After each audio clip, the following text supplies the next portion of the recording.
오늘 정보생에서는 세 가지 정도의 주제를 다뤄보려고 합니다. 일단은 윤석열 장모에 관한 양평비리 속보를 좀 해봐야 되겠죠.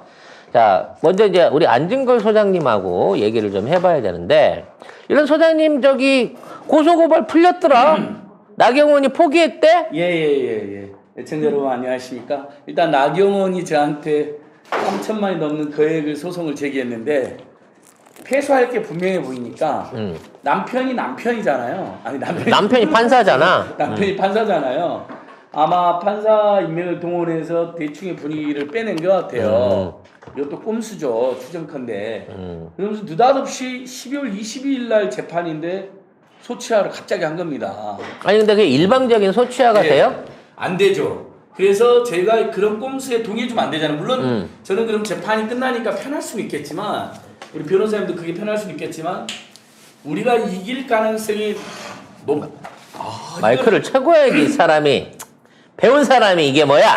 죄송합니다. 마이크도 안 차고 정신없습니다. 자, 그래서 다시 말씀드리면 나경원이 갑자기 11월 말에 소치하사를 보내온 거예요. 12월 22일 날 선고를 앞두고 재판이 다 끝났거든요. 선고만 남았거든요. 질 게 분명하니까 꼼수로. 왜냐하면 지금 윤석열 선대에 기웃기웃대고 있잖아요. 맨날 이재명 후보 갑자기 공격하는 말도 안 되는 색깔론으로 말도 안 되는 색깔론으로 막 공격하고 무슨 저기 종전선언 반대하면 친일이다. 유치한 친일 맞잖아. 지금 일본하고 미국 구구파들만 반대하는데. 그러더니 자기가 근데 만약에 패소를 하면 윤석열 선대의 결합에도 문제, 국민적 우세를 살 테니까 그다음에 결합을 안 해도 비호감이 워낙 높기 때문에 비난을 받을 거 아니에요. 국민적 비난. 그래서 선대에 아예 결합 못할 수도 있으니까 갑자기 취하는 거예요. 그래서 제가 부동해버렸어요. 그러면 이제 어떻게 되는 거야? 그럼 재판이 12월 20일 날 예정대로.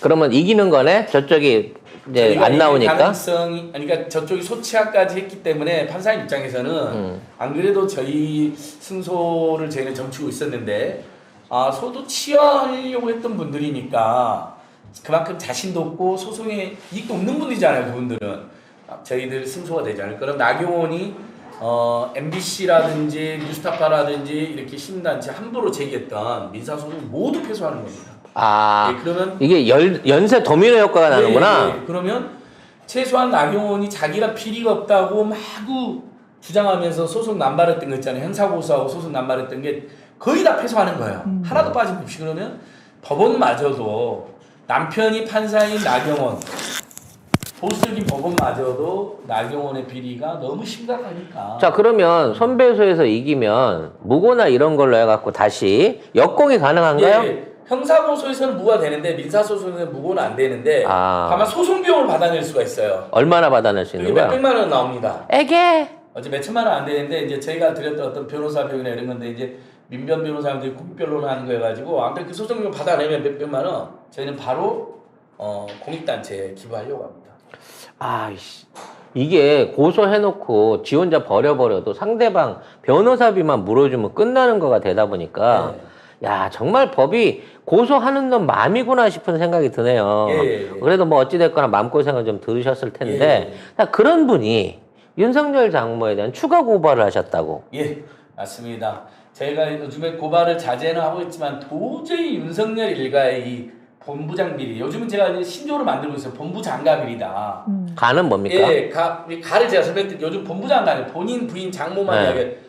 여러분 본부장갑이라고 해야 돼요. 가가 이제 가족 전체를 의미하는 건데요. 이번에 양평 땅 투기에 이용된 최은순 회사 있잖아요. 그게 가족 회사잖아요. 제가 등기동도 떼보고 감사보고서를 떼보니까 거기 주주가 최은순만 있는 게 아니라 사내회사 김건희만 있는 게 아니라 김건희의 오빠 2명, 언니 1명이 있어요. 야, 김건희가 그러니까, 외동딸이 아니었군요. 예. 어머, 나는 하도 김건희만 나와서. 이게 매우 중요한데 그 회사 이름이 이제 하도 회사 이름이 어려워가지고 제가 방금도 생각 잘 안 났잖아요. 제가 어떻게 외우는지 아세요? 애청자들 은순이네 땅투기 뒤지게 한다. ESIND 은순이네. 그 다음에 이제 ND거든요. N들은 이제 N드고 D는 제가 이걸 혼자서 기억하려고 은순이네 땅투기 뒤지게 한다. 이렇게 해놓은 거예요. ESND인데 보세요. 최은순이 땅을 사들이는 동시에 ESIND가 땅을 사들였는데 거기에 최은순의 자식들이자 김건희 형제자매가 총동원된 거예요. 하면 이들은 본인과 부인과 장모만의 비리가 아니라 윤석열과 김건희의 가족 외가 쪽, 쉽게 말해서 처가 쪽은 모두 투기에 동원된 겁니다. 더 심각한 거 작가님, 애청자 여러분. 보니까 다른 양평 땅도 투기를 했는데 이 공흥지구 말고요. 거기는 보니까 땅을 사들인 주체가 외삼촌이 나오고 외사촌이 나오고 김건희의 내연남 또는 특수관계로 알려진 김충남 씨까지가 나오는 거예요. 그러면 자, 이 부동산 투기에 윤석열 일가는 본인, 부인, 장모님만 연루된 게 아니라 김건희의 형제자매에다가 외삼촌, 외사촌, 엄마의 내연남 또는 특수관계로 알려진 김충남 씨까지 모두 동원된 겁니다. 그러니까 우리가 그 양평을 가족 사기랜드라고 봤는데 예. 사실상 양평을 다 점점 먹어버리려고 했네요. 맞습니다. 그러니까 이 공지구 아파트 지금 350세대 여기서 뭐 200억 정도 남겨먹은 거로 되고 개발 부담금 안 냈잖아요. 이것만 문제가 된 게 아니라 다른 양평 땅도 투기를 시도했는데 그 다른 양평 땅을 보니까 심지어 원래 김건희나 최은순이 땅을 사고 다니면 어떻게 나겠습니까? 투기 소문이 나죠. 그럴 때 투기꾼들이 전형적으로 하는 수법이 뭐냐면 명의를 분산시키는 겁니다.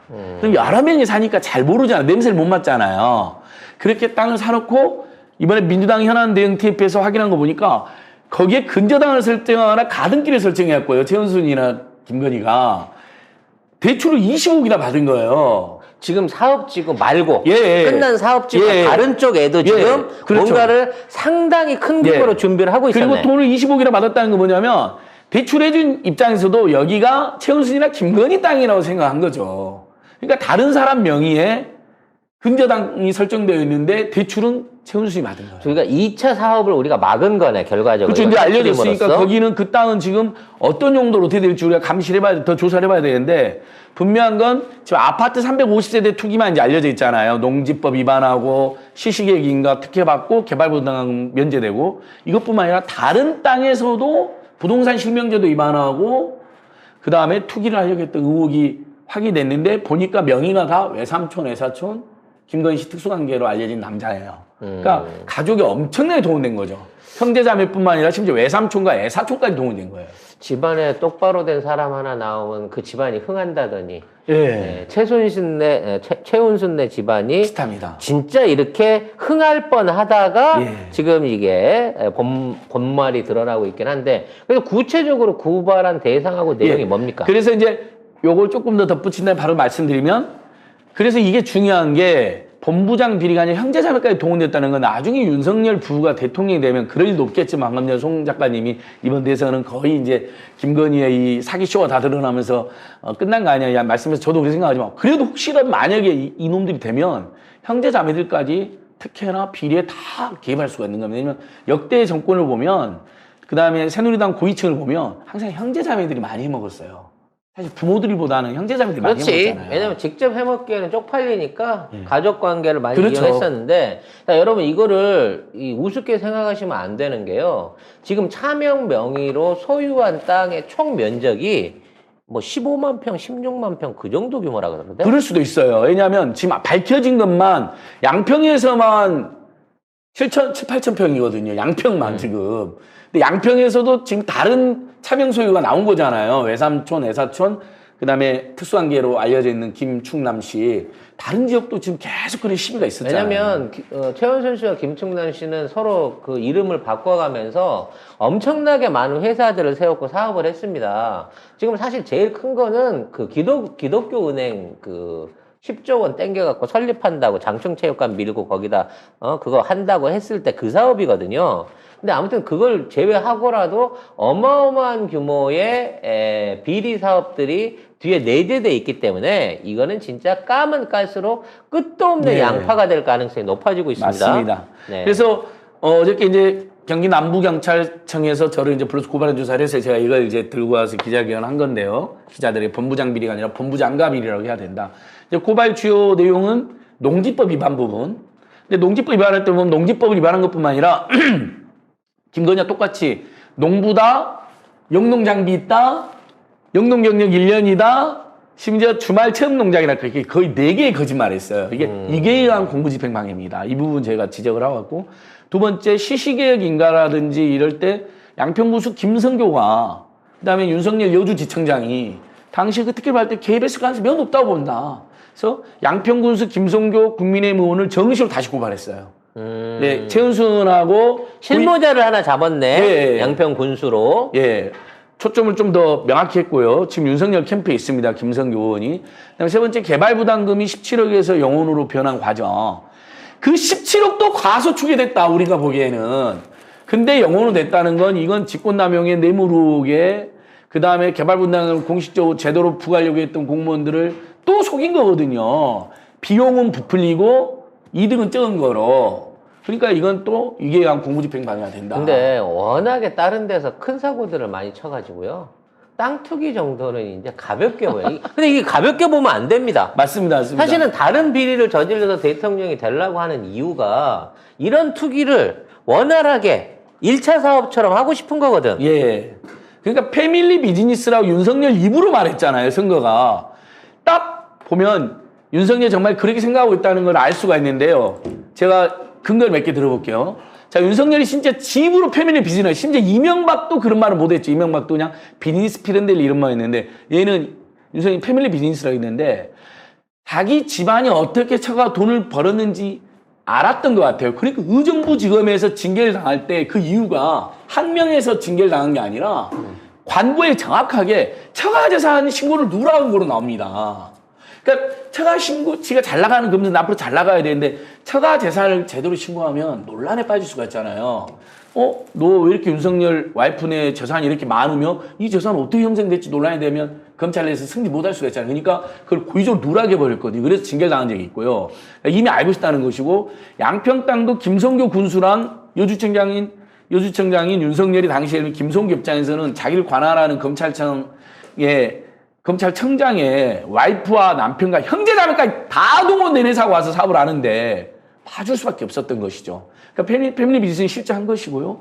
그다음에 어제 제가 윤석열 관훈 토론에서 이자가 정말 나쁜 놈일 뿐만 아니라 패밀리 비즈니스를 하는 자라는 거 느낀 게, 자, 집값을 얼마고 세금 얼마 내냐고 그러니까 이걸 제대로 지적한 언론이 없는데 내 집이 아니어서 모른다고 거짓말하고요. 아니, 우리가 결혼해서 살면 자기 집이지 명의가 와이프라 그래서 내 집 아니라는 사람 없잖아요. 우리 집이라 그래요. 우리 집인데 다만 명의는 와이프 명의로 됐거나 부부 공동명의로 됐거나 내 명의로 됐거나 이렇게 말하지. 이 부부 수상해. 너무 수상한 거예요. 아니 세상에 애청자 여러분, 이건 제가 너무 필 꽂혀서 그런 게 아니라 아니 자기가 지금 2012년부터 결혼해서 10년 가까이 살고 있는 집을 내 집이 아니래. 그래서 집값도 모른대요. 아니 주택이 없어갖고 청약주택을 안 해봤다니 희대의 거짓말을 하더니 말도 안 되는 거짓말 아니면 아예 모르는 그런 황제 무자격 말하더니 집값을 어떻게 모를 수가 있습니까? 지가 관보에 신고도 있는데 심지어 아니 저 공직자 재산등록 그러니까. 신고도 있는데 그 도대체 신고서 누가 써준 예, 거야? 그러니까요. 그다음에 세금도 얼마인지도 모른대요. 맨날 집에 가면 부부하느냐 그거잖아요. 여보 남편 우리 집 세금 얼마나 재산세가 종세 얼마 나왔어 이거 어떻게 이런 것도 서민 중산층 다 이런 얘기 하잖아요. 그러니까 아예 거짓말을 대놓고 하거나 아니면 역시 처가로부터 엄청나게 도움을 지가 받았기 때문에 나는 아예 신경 안 쓴다. 처가 모든 거 다 알아듣다는 고백이나 다름없는 거야. 나는 대릴사위야. 난 이 집 재산하는 아무 상관없는 사람이고 난 그냥 시키면 시킨 대로 가서 발언하고 어떤 뭐 불법 자행하고 나 이걸로 내 역할 다 하는 거야. 예. 이거지 않으면 이런 답변을 할 수가 없고요. 예. 만약 그런 놈이 대선 후보에 나온 거라고 하면 당연히 지금 접고 떠나라라고 예. 얘기해줘야 되는 게 아닌가 싶어요. 맞습니다. 작가님. 제가 그래서 오늘 너무 개탄스러운 게 그래서 언론보도 다 찾아봤어요. 어제 윤석열이 망언이 엄청 많았죠. 뭐 김건희 그게 무슨 죄냐, 뭔 문제냐라고 지금 적반하장의 끝판왕이냐. 이건 뭐 우리 국민들 지금 분노하고 있는데 저는 이 못지않은 망언이 내 집 아니라고 거짓말한 거. 아니 부부가 같이 사는데 어떻게 내 집이 아니며 세금도 모르고 집값도 대략을 예를 들면 그거 한 2, 30억은 합니다. 이렇게 말하면 되잖아요. 이미 언론 보도도 여러 번 나왔거든요. 여기가 지금 한 시가가 30억쯤 되고 종부세 한 100만 원 나온다는 거. 그거 모를 리가 없거든요. 근데 태연이 거짓말하는. 100만 원이 세금이야? 뭐 이런 느낌인 건가? 그러니까 이제 집으로 말하면 예를 들면 세금 100만 원 나왔는데 종부세 깎아달라고 하냐. 네가 이제 이렇게 기자들 공격받을까 봐의 질문을 차단하기 위해서 모른다고 했을 수도 있는데 아무튼 정말 몰랐어도 너무 황당한 거잖아요. 이 일가는 정말 쓰레기 땀이고요. 네. 정말 대한민국 최악의 사기 가족단으로 기록될 사람들이라고 봐집니다. 네. 난 박근혜보다 더한 놈이 나올 줄은 상상을 못 아, 해봤어요. 그러니까 네. 이 박근혜 최순실 일가보다 더해요. 형제 자매까지 외삼촌 외사촌까지 지금 동의됐고 내연남으로 추정된 남자까지 동의되어 있어요. 요즘 자. 저기들은 좀 약간 쭈뼛쭈뼛하기라도 했잖아요. 당당해? 당당하게 이럴 때 당당해요. 예. 공격을 하니까 네. 전 처음 봤어요. 살다가 이런 사람들은 정말. 뻔뻔하기가 이를 데 없는 인간들인데요. 아무튼 이에 대한 분노는 우리가 지난 1시간에 너무 많이 했으니까 우리 본연의 자세로 예, 다시 부동산에 대한 전문 지식을 여러분들과 좀 나눠보도록 하겠습니다. 자, 이번에는 우리 구본기 소장님을 통해가지고 네. 참 구본기 소장님이 어디 캠프에 들어갔다고 오. 하는 낭설이 있던데 낭설 사실인가요? 아닙니다, 여러분. 이제 이재명이는. 네. 근데 송 작가님 이거 뭐예요? 가슴에 그거 송 작가 예쁘게 한 거? 나도 저기? 똑같이 좀 장만 좀 재밌다. 했죠. 아니 이거 딱 쓰고 있는데 눈에 띄는 거예요. 같은 업체에서 있을 수도 있겠어요. 동문이니까 네. 인터넷으로 주문했는데 같은 업체가 있으니까 반짝이 성분이 비슷해. 예. 아무튼 중요한 것은 이재명 캠프에 실질적으로 참여를 한 겁니까? 네, 들어갔습니다. 어떤 일을 하게 되는 거죠? 지금 제가 늘 하고 싶었었던 게 우리 시청자 여러분들 소통 진짜 안 되죠? 캠프에 전하고 싶은 말 있는데 들어갈 통로가 하나도 없잖아요. 그래서 제가 이거를 계속 건의했었어요. 실시간 소통할 수 있는 창구를 열어야 된다. 근데 캠프 자체가 무거워가지고 그게 안 움직이는 거예요. 근데 이번에 캠프에서 이번에 슬림화를 했잖아요. 빠르게 움직인다고. 그러면서 청년들 조직을 아예 의사결정권을 단독을 할 수 있도록 떼줬어요. 그래서 다이나마이트 청년 선대위라는 게 생겼어요. 그렇죠. 네. 그래서 잘 됐다. 그러면 그냥 전화했죠. 나 거기 들어가겠다고. 거기 들어가서 나 이재명의 눈이라는 걸 하겠다. 그리고 카카오톡을 공개하겠다. 그렇게 해서 실시간 소통을 하겠다. 라고 하고 일요일날 합류를 했는데요. 진짜 얼마나 답답하셨는지 24시간 제보가 쏟아져요. 자, 그러면 우리 방송을 듣는 분들이 네. 성작가 TV에 제보를 안 하시고 열린 공간 TV에만 제보를 하셔야 되거든요. 또 하나의 내가 살짝 쫄아서 그래. 네, 또 하나의 제보 창구를 할 수 있는 네. 이재명 후보한테 직접 제보할 수 있는 네. 이재명의 눈 네. 어떻게 제보하면 됩니까? 카카오톡 여시면은 그 친구 찾기 있어요. 아이디로 네. 친구 찾기 있는데 이재명의 눈이니까 영어로 소문자입니다. JEMEYES, JEMEYES 이렇게 치시면은 제가 영어로 사진이 찾아야 나와요. 돼? 네, 맞습니다. 그게 한글 아이디로 저도 해보려고 했는데 한글 아이디가 아예 등록이 안 되더라고요. 그래서 JEMEYES. 자, 우리 자막으로 크게 띄워주세요. 이재명의 눈 JEMEYES. 네, 맞습니다. 네, 제명의 눈이죠. 네, 그래서 실제 사람들이 이거 진짜 가는 거냐? 라고 하셔가지고 제가 후보랑 주고받은 카톡 그냥 캡처해서 공개해버렸어요. 네. 여러분들이 구본기 소장한테 청원을 하게 되면 그 내용을 정리해가지고 네. 너무 뭐 얼토당토하는 건 안 되니까 네. 정리를 해서 현실성 있는 내용을 대신 제보를 해드린다고 하니 그거 한다고 설마 방송을 소홀히 하지 않겠지? 그럼요. 네, 여러분들이 필요로 하시는 내용들이 있으면 직접 구본기 소장한테 건의를 좀 하실 수 있는 맞습니다. 기회를 가지시기 바라겠습니다. 한마디만 더 말씀하시면은 윤석열 말씀하셨으니까 그냥 소통하고 싶어도 연락하시면 돼요. 답답하신 얘기 저랑 나누셔도 되니까 실시간으로 하니까는요. 말씀을 너무 공감하는 게 이런 얘기도 요즘 있었어요. 의견 주시는 분들 중에 이제는 하다 윤석열이 진짜로 결혼한 건지도 의심이 된다라고 말씀하시는 분들이 계세요. 모든 지금. 게 사기니까. 네. 그래서 이 말씀을 꼭 전하고 싶었습니다. 네. 뭐 가짜인 것 같아요. 왜냐면 우리 박영석 변호사 말로는 줄리는 하와이에 있대잖아. 가로세로에서. 가로세로에서 진짜 지금 줄리. 진짜 줄리는 하와이에 있다 그랬으니까 윤석열이 살고 있는 줄리는 가짜 줄리의 새끼 마담이거나 아니면 가짜 줄리를 사칭하고 있는 사람일 수도 있다. 제보가 이게 제가 진짜 정보값이 엄청 들어오거든요. 네. 귀를 비교하셔가지고서 보내주신 분도 계세요. 옛날 사진하고 네, 비교해갖고. 귀를 비교해가지고. 그 중간에 사람이 바뀐 거야? 귀가 야, 다르다고 막 이런 식으로. 야, 이거 미스테리인데? 귀는 성형이 안 되는데? 그러니까는요. 근데 제가 봤는데 진짜 귀가 다른 거예요. 그래서 제가 그분한테 이것만 가지고는 확신을 할 수 없으니까 조금 더 모아서 갖다 주세요라고 제가. 왜냐면, 성형 수법들 중에 이제 실로 당기는 게 있거든요. 네. 이렇게 이제 얼굴 양쪽 윤곽에 걸어갖고 당겨서 팽팽하게 시술하면 귀가 살짝 이렇게 안으로 몰아들 수 있습니다. 나 별걸 다 알아? 네, 아무튼, 네.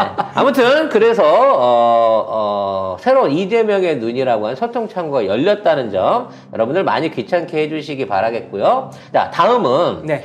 자, 공약 쪽이면 부동산 공약에 대한 비교 얘기를 오늘 좀 해보려고 했는데 맞아요. 우리 이재명 후보 관련된 공약들은 많이 얘기를 했어요. 네. 근데 구체적으로 윤석열 후보가 내놓은 부동산 공약이라는 게 있기는 있습니까? 공식 공약이? 공식 공약이 있긴 있죠. 네. 경선 과정에서 낸 것들. 가령 주택 공급을 하겠다라고 하는데 주택 공급의 숫자를 이재명 후보랑 똑같이 맞췄죠. 250만 호 하겠다. 그거랑 지금 또 얘기 나오고 있는 게 종합부동산세 전면 재검토하겠다. 뭐 이 정도. 그리고 역세권 첫 집 주택이라고 말도 안 되는 집 주택은 같은 단어로 놓으면 안 되죠. 똑같은 네. 말이니까. 이런 식으로. 그럼 하나하나씩 좀 파볼게요. 먼저 역세권 첫 주택? 네. 근데 그거는 저희가 다뤄가지고 오늘 제가 말씀을 드리고자 하는 거는 이것도 제보를 받다 보니까 답답한 마음을 토로하실 때 부동산 정책 얘기 정말 많이 해주세요. 정말 의견을 많이 해주시는데 이런 의견도 오고 저런 의견도 와요. 그래서 그걸 종합해가지고서 이렇게 전달을 하는데 제가 가져온 그림이 있는데 한번 제가 순서로 숫자를 썼거든요. 저는 캠프도 그렇지만 우리가 정치를 보는 우리 시민들도 그리고 안에서 정치를 실제로 플레이를 하는 현실 정치인들도 저는 이렇게 접근하면 안 된다고 봐요. 이런 공약을 하면은 반드시 표가 올 거야. 이런 지금 나오죠. 이거 말고 하나 1번이 있거든요. 1번. 네. 네, 이 전국 동그라미 하나 있는 거. 지금 어떤 사고를 가지고 있냐면요. 가령 이런 말을 해요. 제가 청년 선대위에 이번에 합류했으니까 청년들이 이런 문제가 있으니까 청년 정책 공약을 내놓으면은 청년들한테 표가 올 거야. 또 아니면은 여성들이 문제가 있으니까 여성 공약을 내면은 표가 올 거야. 이런 식으로 사고를 하는 법이 있는데 근데 그거는 저는 논리적으로 완벽한 모순이라고 봐요. 보통 이런 사고로 그 정무적 판단이라고 하면서 여러 가지 정책적 결정을 하는데요. 자, 여러분들 보세요. 그러면은 이런 경우에는 어떻게 할 거예요? 그냥 지금 올린 사진 한번 보여주시겠어요? 나라는 사람이 하나의 정책, 하나의 공약은 찬성하는데 하나의 공약은 반대해요. 이 두 가지를 동시에 어떤 후보가 제시를 했어요. 그럼 여러분은 그 사람한테 표를 줄 거예요? 안 줄 거예요? 말이 안 되는 거지. 한다 그래놓고 안 한다는 것까지 붙인 거니까. 그러니까 이런 식인 거예요. 가령 A라는 공약을 저는 찬성을 해요. 부동산 공약은. 근데 B라는 환경 공약은 지지하지 않아요. 근데 이 두 가지를 한 후보가 말을 했어요. 그럼 나는 지지를 할 것이냐 안 할 것이냐. 어렵죠? 어렵네. 이게 그러니까 제가 말씀드리고 싶은 건 뭐냐면은요. 사람이 표를 주는 행위는 선거에서 엄청난 고차 방정식이라는 거예요. 그러니까 단 하나의 포인트로 이 사람들한테는 이게 필요하니까 이 정책을 하면 표가 올 거야 라고 계산을 하는 거는 정말 유치한 생각이라는 거예요. 제가 동그라미를 그래서 지금 똑같이 만들었어요. 반대 공약을 하는, 이렇게 가면 어떻게 할 거야? 나는 찬성 공약은 이만큼인데 반대 공약은 또 이렇게 있고 이렇게 복합적이에요, 사실은요. 그렇죠. 캠프에서 나오는 공약은. 그럼 나는 그걸 내 표를 어떻게 할 입장에서 거야? 맞는 것도 있고 안 맞는 것도 있을 수 있는데 네. 그럼 공약이 100% 나한테 맞춰야만 이 사람을 지지한다는 차원에서는 공약상으로는 선택할 수 있는 후보가 없어져 버리겠네. 맞습니다. 그러니까 지금 저한테 부동산 의견을 자꾸 주시는 분들이 특히 개혁진보 진영에 계신 분들이 정말 한탄을 하면서 말씀을 하시는 게요. 왜 자꾸 흔들리냐? 왜 자꾸 흔들리냐? 이렇게 말씀을 하세요. 근데 반면에 또 제가 정보값을 엄청 받으니까 또 반대쪽으로는요. 지금 잘하고 있다. 또 이런 분도 계세요. 또 지금. 이것들이 이렇게 복합적으로 지금 오고 있는 거예요. 근데 제가 지금 설명드린 거는 정확하게 이해하셨을 거예요. 표를 하는 행위는 고차 방정식에 의한 거기 때문에 단순하게 부동산 정책을 이렇게 해서 표가 온다? 이렇게 해서 표가 오지 않는다라고 판단할 수 없어요. 결과적으로 부동산에서 내가 다소 손해를 봐도 복지 정책이나 뭐 환경 정책이나 이런 쪽으로 이득을 육아나 이런 쪽으로 마음에 드는 공약이 있으면 부동산은 마음에 안 들지만 그 다른 게 괜찮으니까 찍어볼까? 이런 식도 가능하다는 거네. 맞습니다. 그리고 공약이 아니더라도 다른 선택, 어떤 이미지만으로도 갈 수도 있는 거고요. 느낌만으로도 갈 수 있는 거고, 표를 움직이는 기제는 너무 다양해서 1대1로 생각을 하면 안 된다는 거예요. 그러면은 이게 지금 사실은 과학적 접근이죠. 이게 제가 지금 말하는 게. 그렇다고 한다면은 민주당이라든지 국힘당이라든지 본인들이 반드시 지켜야 하는 스탠스라는 게 있어요. 철학인 거죠, 그것은. 그것은 양해를 구해야 해요, 그거는. 다른 곳에서 저희가 실책을 많이 하겠습니다. 마음에 드시지 않겠지만. 이런 식으로 설득의 리더십이 있어야 되는데, 그게 조금 흔들리고 있는 것 같은 거예요. 그래서 조금 하나하나의 공약이 아니고, 그러니까 크게 보자. 그래서 제가 갖고 온 게 있어요. 그 국민의힘당부터 한번 보여주시겠어요? 사람들이 각 정당한테 기대하는 것들이 있어요. 추상적으로 기대하는 것. 이 공약 이런 게 아니고 그냥 추상적으로요. 그럼 부동산 집값 문제에 대해서 한번 생각을 해보자고요. 자, 그럼 크게 보여주세요. 제가 가져온 거. 국민들이 국민의힘당의 역할로 기대하는 것은 집값 안정일까요? 집값 상승일까요? 상승이겠죠. 당연히 상승이에요. 이거는 이견의 여지가 없어요. 그러면은 국민의힘당은 집값 상승을 위해 필요한 정책을 공약으로 내걸면 돼요. 그건 아이덴티티와 정확하게 일치를 해요. 그렇죠. 근데 지금 윤석열 후보는 그런 정책을 계속 말하고 있어요. 지금 그런 공약을 내겠다라고. 그러니까 국민의힘당은 코어가 붙을 수밖에 없는 거예요. 너무 일치하죠. 기대하는 바랑. 배신감도 들지 않아요. 네. 뭐 우리 쪽에서야 이렇게 말을 할 수 있겠지만. 그 이번에는 저희 더불어민주당 한번 보여주세요. 국민들이 더불어민주당의 역할로 기대하는 게 뭘까요? 집값 안정일까요? 집값 상승일까요? 집값 안정이겠죠? 근데 저도 사실 이걸 정리하면서 느낀 게 꼭 그럴까? 라는 생각이 드는 거예요. 아, 우리 쪽에서도 네. 다른 정책은 유주택자들 좋지만 중에 일부는 네. 올랐으면 하는 사람도 있고 안정도 있고 이런다는 거지. 네. 그러니까 이게 민주당이 가진 어떤 애매한 포지션인 거예요. 이게. 네. 어쨌든 하지만 집값 안정 쪽이 더 가까운 건 사실이에요. 이거는 분명해요. 네. 집값 안정이라고 한다면은 집값 안정을 위해 필요한 공약을 발표하는 게 민주당의 흔들리지 않는 스탠스를 가지고 철학을 보여줄 수 있는 거란 말이에요. 그래야지 불안하지 않단 말이에요. 이게 자꾸 흔들리면 안 되는데 지금 어떻게 되냐면은 정책이나 공약 메시지가 조금씩 왔다 갔다 하면서 더불어민주당의 역할로 국민들은 집값 안정을 바라는 세력들이 많은데 집값 상승을 위해 필요한 공약 메시지가 나오니까 지금 배신감을 느끼거나 이런 그룹들이 많은 거예요, 지금. 그러니까 어차피 이 국짐은 집값 안정에 대한 공약을 아예 안 꺼내도 되는데 네. 국민의 짐은 그게 좀 편한 입장이기 때문에 뭔가 순수성 내지는 정책 방향성이 있는 걸로 보이고 네. 우리 민주당 같은 경우에는 집값 안정이 필요하지만 이 얘기만 해버리면 서운해할 수 있는 사람이 있다 보니까 네. 거기에 마찬 약간 조금의 옵션을 하나 더 달게 되고 네. 그걸 보는 순간 반대에 맞습니다. 있는 입장에서 이거 뭐야 A도 하고 B도 하고 다 하고 있네 맞아요. 이런 것 때문에 선명성으로 안 느껴진다는 거잖아. 네, 맞습니다. 그럼 다시 돌아올 필요가 있어요. 네.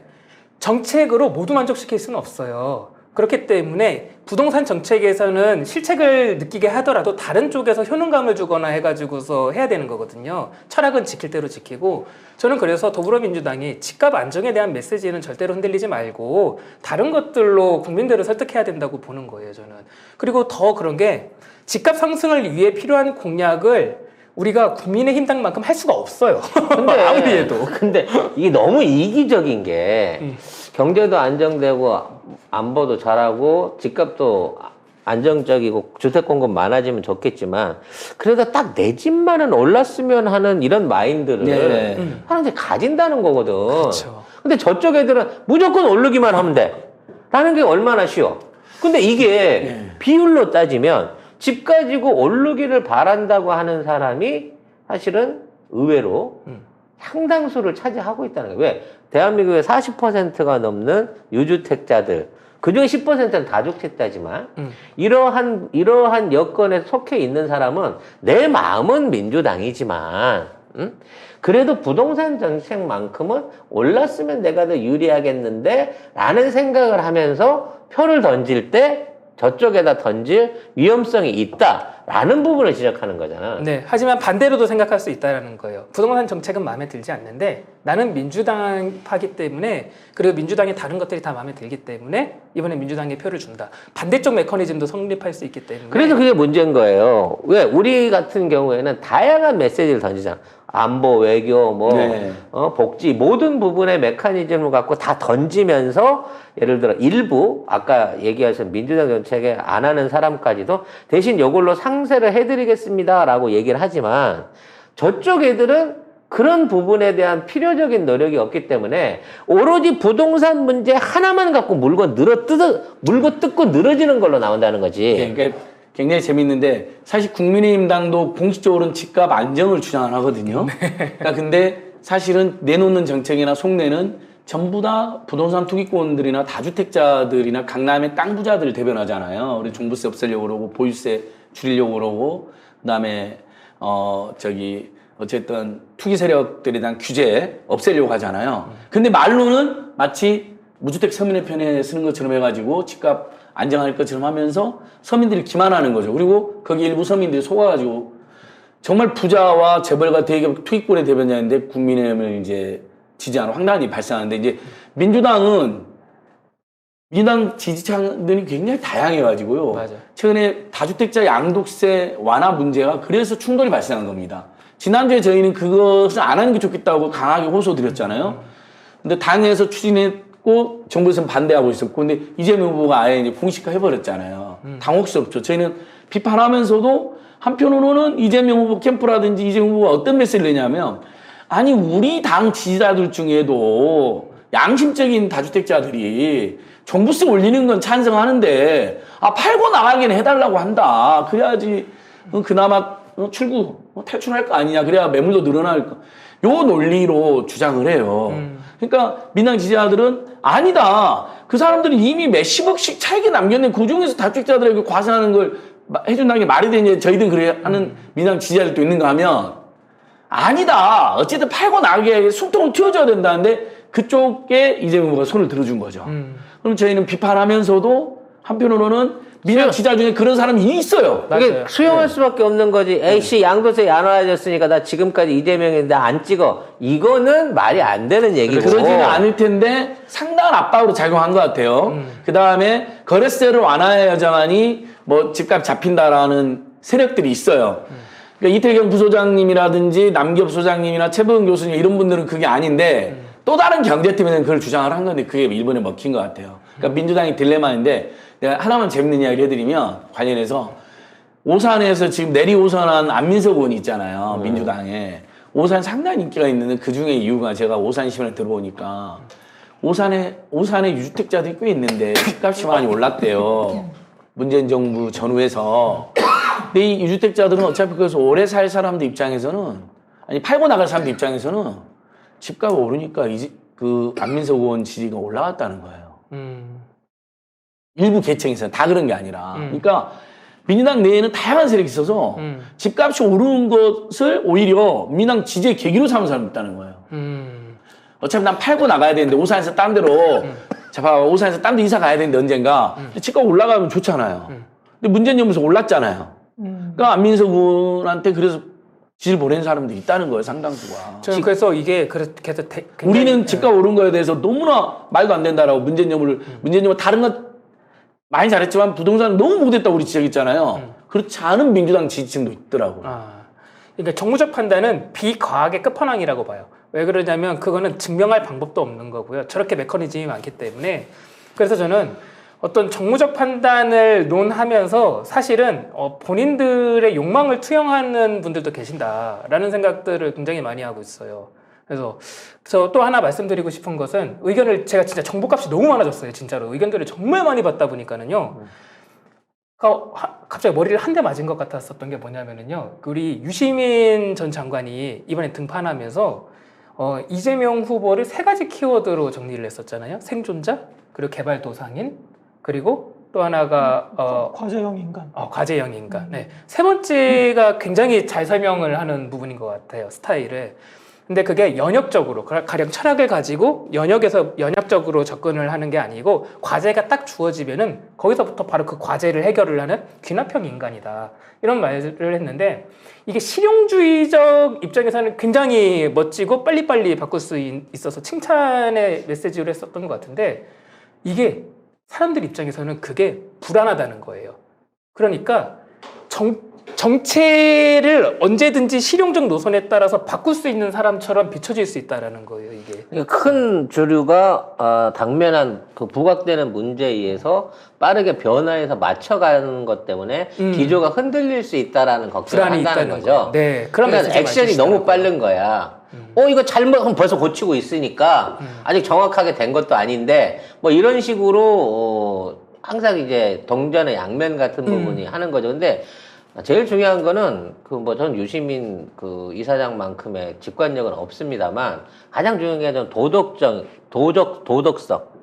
이 사람은 한 번도 자신의 영역이나 자신 가족의 어떤 그 영달을 위해서 권력을 남용하거나 비리를 저질러 본 적이 없는 사람이고, 반대 후보는 철저히 그 반대선에서 오로지 법이고 나발이고 가족 내지는 주변인들을 위해서 해왔던 존재인 거고, 둘째는 문제의 해결 방식인데요.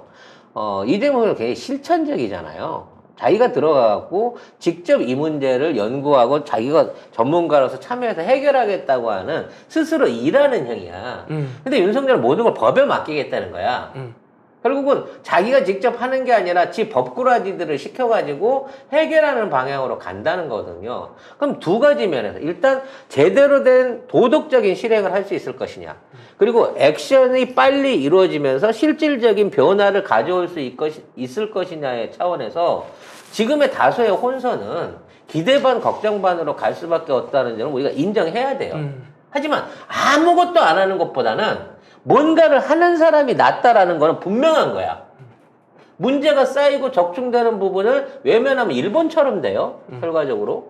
하지만 이걸 바꾸려고 끊임없이 노력해왔기 때문에 지금의 대한민국이 있는 거거든요. 이 기조를 여러분들이 선거에 있어서의 선택의 판단으로 꼭 생각을 하셔야 될 것 같아요. 그리고 저들이 부동산만으로 올인하는 것, 나머지 부분에 대한 대책이 없기 때문이에요.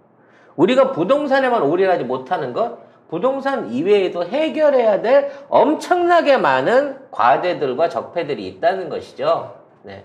그런 면에서 여러분들의 신중한 선택에 도움이 될 수 있도록 지속적으로 이런 좋은 아이디어 갖다 주시기 바라겠고요. 네. 자, 다음은 우리 기대했던 이태경 소장님을 통해서 예. 와, 우리가 이제 집값 안정의 징조를 유일하게 설명하고 있는 방송이에요.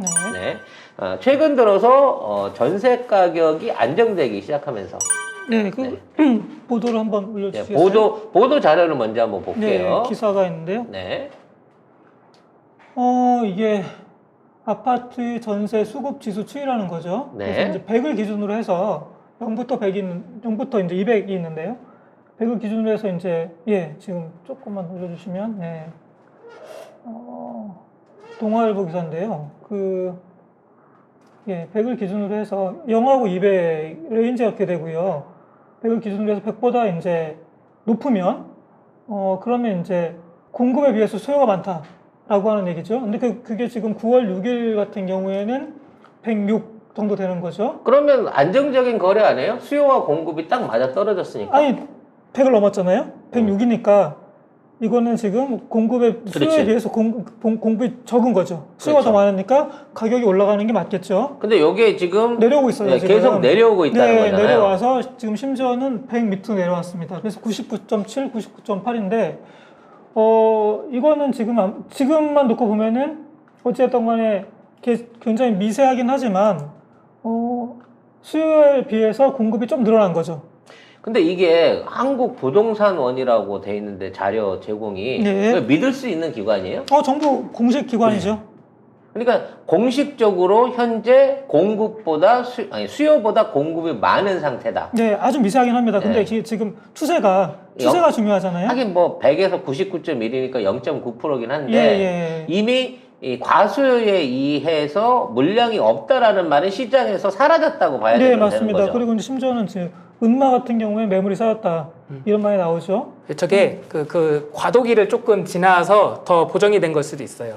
그러면 전세 수급 지수라는 게 공인중개사한테 지금 물량보다 찾는 사람이 많습니까? 이런 거를 물어가지고서 많다 적다 이런 거를 곱하고 나누고 해가지고서는 심리 지수거든요.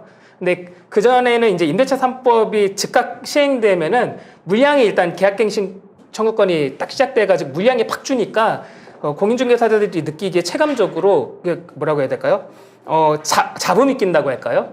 정확히 체감을 못하고 있었는데 근데 이게 안정돼 가니까 이제는 정확한 느낌을 좀 잡아가는 것 같아요. 그러니까 정확하게 말씀드리자면 일단 이 임대를 내놓을 수 있는 물건, 그러니까 상시로 나올 수 있는 물건들은 집주인이 원하면 옛날에 막 나왔기 때문에 시중에서 대충 가수요 내지는 가공급이 있었는데 이제 계약 기간 안에 2년 넘기지 않은 건 안 돌아오기 때문에 이게 사라진 거예요. 네. 그러니까 겉으로 봤을 때는 수요가 굉장히 공급이 많이 줄어들어 버린 걸로 봤는데 막상 이렇게 안정적인 상황에서 실제 수요자들을 찾아보니 그렇죠. 그닥 없더라는 거야. 그렇죠. 이제 수요도 어? 같이 준 거를 느끼고 있는 거죠. 그렇지. 이제 드디어. 그러니까 이렇게 하면 아유 수요 대란 일어나가지고 막 공급자가 부족해갖고 가격이 뛰겠지 했는데 막상 딱 잡아놓고 보니까 원하는 사람이 별로 맞습니다. 없네? 예. 이렇게 되는 거예요. 저기 6천만 원 낮춰도 한번 기사 한번 보여주시겠어요? 저기 바로 옆에 6천만 원 낮춰도. 네. 6천만 원 낮춰도 옆에. 왼쪽에 있네요. 예, 네. 그겁니다. 그 보시면 전세 사이는 서울이고 16개월 만에 최다라고 나왔죠. 예. 예, 전세 매물이 지금 31,500건 정도 됩니다. 그래서 이게 지금 1년여 만에 3.5배로 급증을 했다는 거예요. 매물이, 전세 매물이. 그러니까 지금 전세 매물이 굉장히 많이 쌓이고 있는 그런 상황이고요. 그러면서 당연히 이제 가격도 조정을 받고 있는데 재밌는 거는 뭐냐면은 이런 거죠. 임대차 시장하고 매매 시장하고는 다르거든요. 이게 무슨 말이냐면 매매 시장 생각해 보시면 어디가 제일 먼저 가격이 오릅니까? 강남 비싼 재건축 데. 아파트. 네. 네. 재건축 아파트죠. 그것도 무조건. 네, 재건축 앞둔 아파트인데 전세는 아니죠. 전세는 그러니까 매매는 당연히 시세 차익을 생각을 하잖아요, 사람들이. 그러니까 시세 차익이 가장 클 것으로 기대 수익률이 가장 높을 것으로 기대되는 강남 재건축 아파트부터 움직이죠, 당연히. 그게 제일 많이 또 가격도 뛰고. 근데 전세는 어떻게 되죠? 실수요죠. 좋은 데를 내가 들어 살잖아요. 맞아. 살려고 하잖아요. 그러니까 이거는 가격이 어디부터 빠지냐면은 재건축 아파트부터 빠져요. 저기 오래 못 사니까. 어차피 쫓겨나니까. 거기도 불편하잖아요. 그러니까 음마 아파트에 전세를 들려는 사람이 줄어들게 되는 거죠. 예. 어차피 여기는 2, 3년 후에 털릴 수 있다. 잘못하면 그러니까 제가 드리고 싶은 말씀은 이게 전조라는 게 있는 거잖아요. 그러니까 이제 매매 가격이 언제부터 이렇게 슬슬 올라가느냐 바닥을 잡고 보면은 강남 재건축 아파트를 보면 그게 가장 중요한 바로미터죠. 매매 시장에서는. 그러니까 여러분 생각을 해보세요. 이 전세를 내주는 그 공급자, 이게 집주인이죠. 집주인 입장에서는 던져놨다가 가격이 변동되면 올리거나 또는 걷어들이거나 이걸 할 수 있어요. 그러니까 이 수요는 들어왔다 나갔다 할 수 있는 거기 때문에 약간 믿을 수 없는 수요들이 있어요. 네. 근데 거꾸로 내가 돈으로 구하려고 하는 사람은 내가 7천만 원에 들어갈 수 있는 전세를 구하겠습니다 하면 할 수 있는데 다 찔러보잖아. 서울 전 지역 어디라도 괜찮으니까 나는 7천만 원에 꼭 들어갈게요 라고 하는 사람은 실수요인 거예요. 그러니까 실수요자의 공급은 그대로 유지가 됐을 거야, 옛날부터.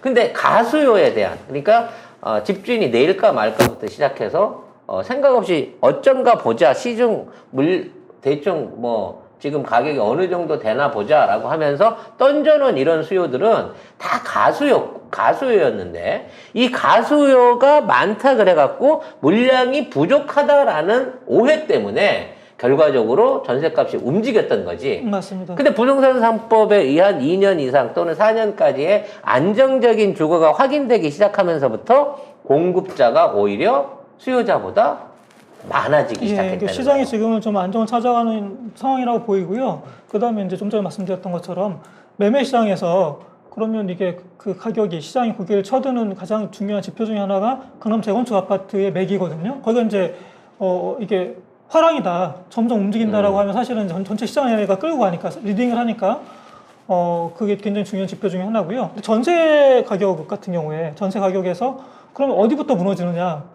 재건축부터 무너진단 말이에요. 재건축은 사는 게 불편하니까 안 들어가니까. 안 들어가려고 한단 말이에요. 그러니까 거기부터 집주인 빠진단 입장에서는 말이에요. 싸게라도 일단은 맞습니다. 놀릴 수는 없으니까 안겨준다는 거죠. 그런데 지금 재건축부터 지금 매물이 늘어나고 있다는 거니까 전세 시장이 굉장히 지금 빠르게 하향 안정화된다라고 하는 징표 중에 하나로 보면 될 것 같아요. 그리고 또 이제 매물이 굉장히 빨리 쌓이고 있고. 근데 제가 이 말씀을 전세를 왜 갑자기 뜬금없이 전세를 왜 말씀드리냐면은 전세 대한민국 같은 경우에는 그 부동산 시장이 다른 나라랑 다른 게 그러니까 굉장히 사실은 정부에서 정책을 디자인하고 집행하기 하는 게 어려운 게 예. 전세라는 제도가 있어서 그래요. 전세라는 제도가 있다 보니까 시장이 굉장히 교란이 되거든요. 근데 자 생각해 보십시오.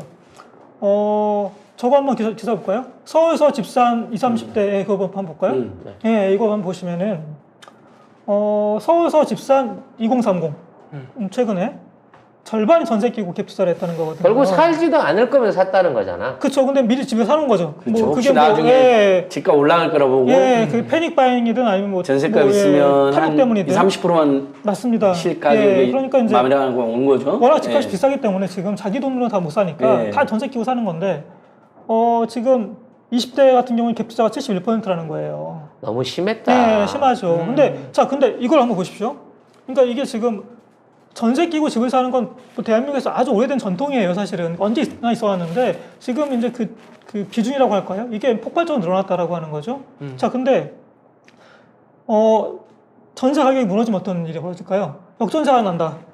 라고 하면은. 전세 가격이 집값보다 올라가는 상황, 깡통전세 막 늘어나는 거잖아. 역전세가 될 수도 있는 거거든요. 그러니까 좀 단정할 수는 없습니다. 이건 좀 지켜봐야 되는 건데, 봐야 되는데, 만약에 그런 일이 벌어진다라고 하면, 당연히 그러면 집을 계속 들고 있기 힘들어져요.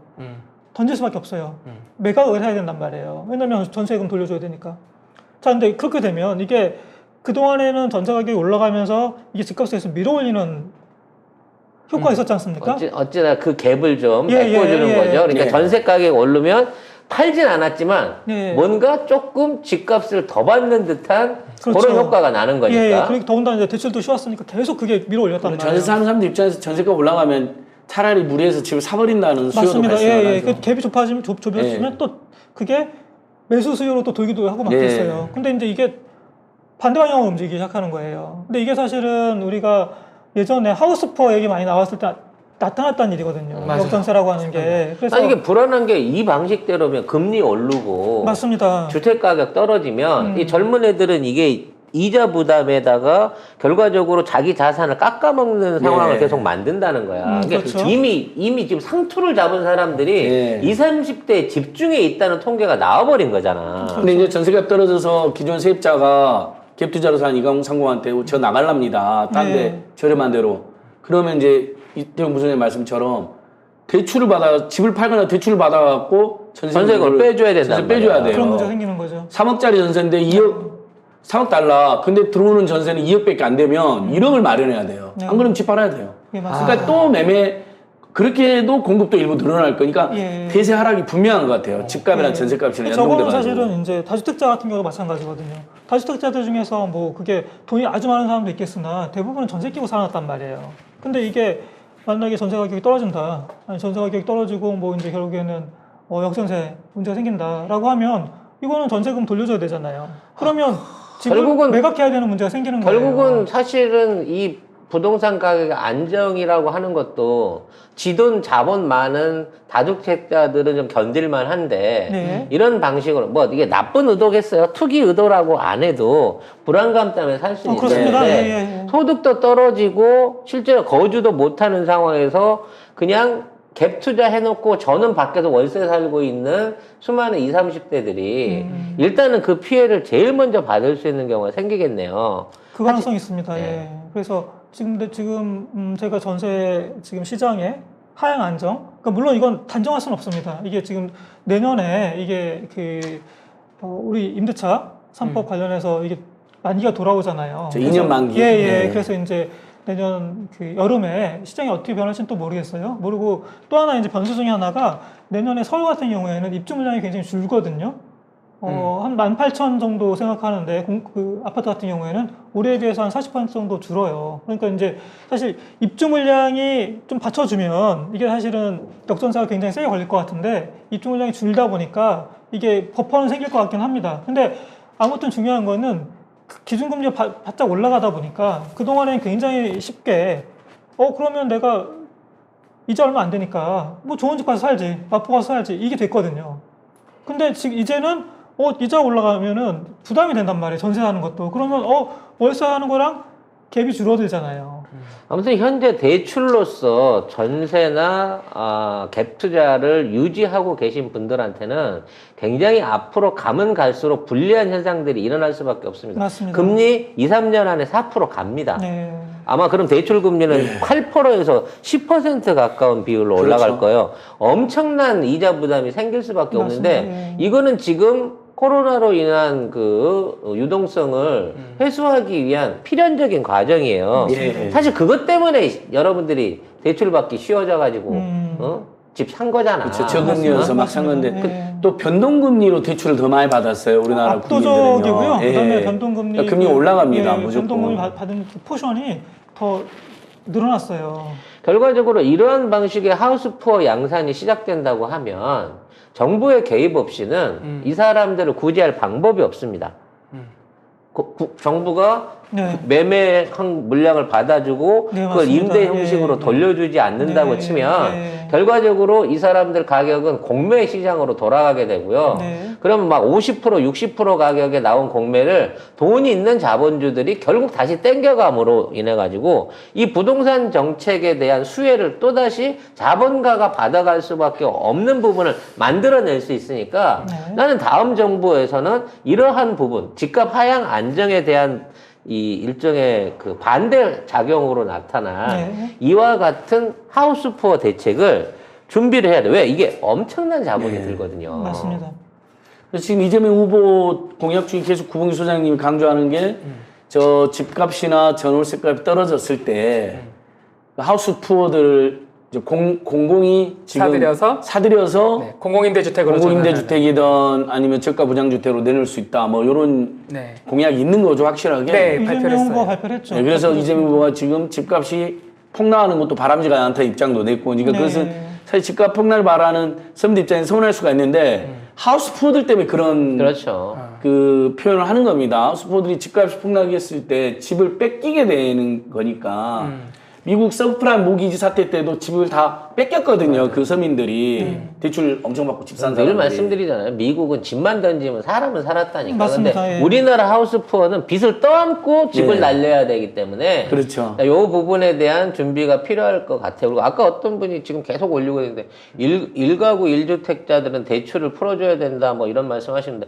대출을 안 막았어요. 대출 안 1가구 막았습니다. 1주택은. 네. 오해하시는 거예요. 그러니까 15억 초과되는 그 고가주택. 그렇죠. 그건 15억 막았죠. 초과되는 고가 주택이 아닌 상태는 다 막은 거고요. 15억 넘는 주택을 막은 이유는 이게 투기에 악용될 수 있는 예. 지금 아까 봤잖아. 20, 30대들이 다 저런 주택을 산 거예요. 네, 맞습니다. 그래서 지금 저기 보십시오. 서울 주택 거래 중에서 갭 투자 비율이 이 정부 출범했을 때 14%였는데 지금 올해 41%라는 거거든요. 그러니까 거의 3배가 늘어났습니다. 근데 저 지금 굉장히 위태로운 상황이라는 거예요. 그러니까 이게 이게 전세가 실수요자들은 무너지면 못 사요. 자기 돈으로 갖고 살 수 있는 사람들은 굳이 갭 투자 대출 안 끼고 또는 어찌됐거나 전세에서 자기 집으로 넘겨가려고 대출 조금만 끼면 살 수 있기 때문에 실수요자들이 지금 시장을 주도하고 있는 게 아니라 갭 투자하는 사람이 41% 가까운 매매 거래를 끌고 있다는 거야. 맞아요. 갭 투자라는 얘기는 거기서 거주를 안 한다는 거기 때문에 맞습니다. 예. 실거주 주택이 아닌 거래가 최소 40%가 넘는 수준에 유지되고 있다는 거죠. 네. 이건 바람직하지 않다는 거야. 맞습니다. 저게 지금 중요한 거는 전세 가격이 계속 그동안에 우상향했기 때문에 저기 가능했던 건데 유지가 될 수 있었던 건데 이자가 너무 낮고 근데 이제 지금은 반대 방향으로 움직인다.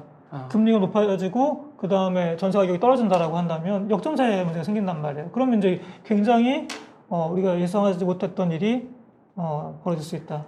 전 그런 면에서 실물 경제를 아는 이재명 후보가 대통령이 돼야 되는 게 맞아요. 그렇죠. 지금. 예.